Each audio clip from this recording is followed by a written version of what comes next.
Think you can't get sellers to cover your closing costs in this hot Atlanta market? Think again. Today, I sit down with award-winning realtor from Keller Williams, Angela Presley, to talk to you about how buyers can negotiate seller concessions. So thank you so much, Angela, for joining us today. We're going to get into it. So let me ask you, would you say the Atlanta market is still strongly in favor of sellers, or are you seeing any shifts? Thank you for having me, Yasmin.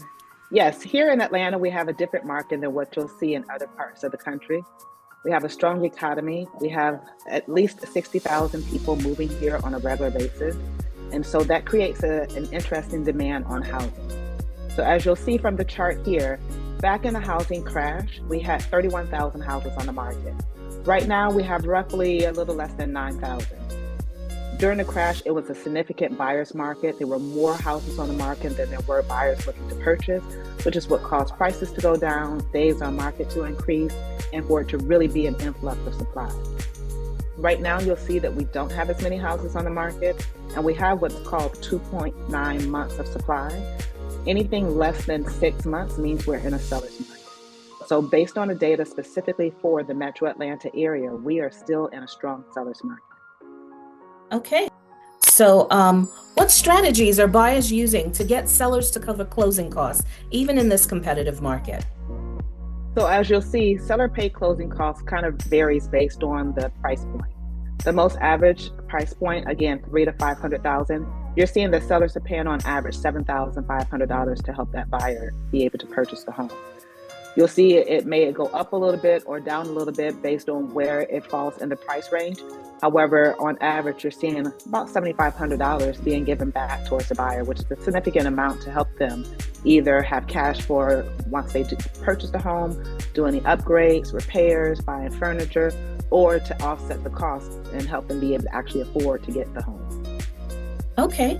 And are you noticing any certain price points or neighborhoods where sellers are more willing to negotiate? Any particular neighborhoods? So there are top 5 markets right now based on closed units in Metro Atlanta. And surprisingly, or maybe not, you'll see that most of them are in Gwinnett County. We have Northeast Gwinnett, East Gwinnett, Central Gwinnett, East DeKalb, and then West Cobb in the Smyrna area. Those are the 5 hot spots as of fourth quarter 2024. Okay.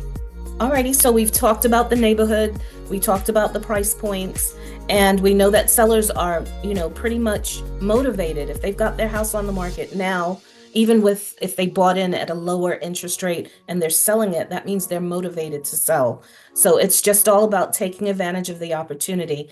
And I just want to mention this before we forget that you can do a rate buy down. Some of that money from the seller can be applied towards buying down your rate. So you'll have either 3, 2, or 1 years of relief at a lower interest rate. So that's definitely something to consider when you're in the market for purchasing.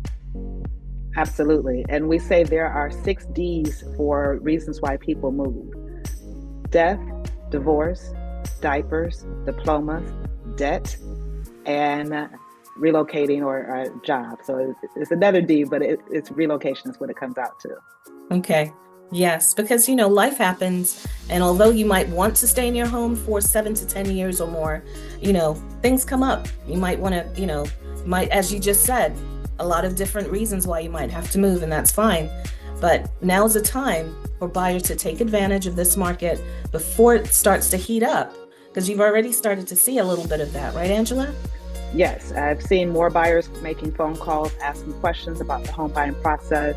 I see more people coming through open houses, getting the feel for what's out there, getting different ideas as far as locations and styles, so that when they're ready, that they know exactly what they want and where to go. Okay. So closing remarks, do you have anything else to add?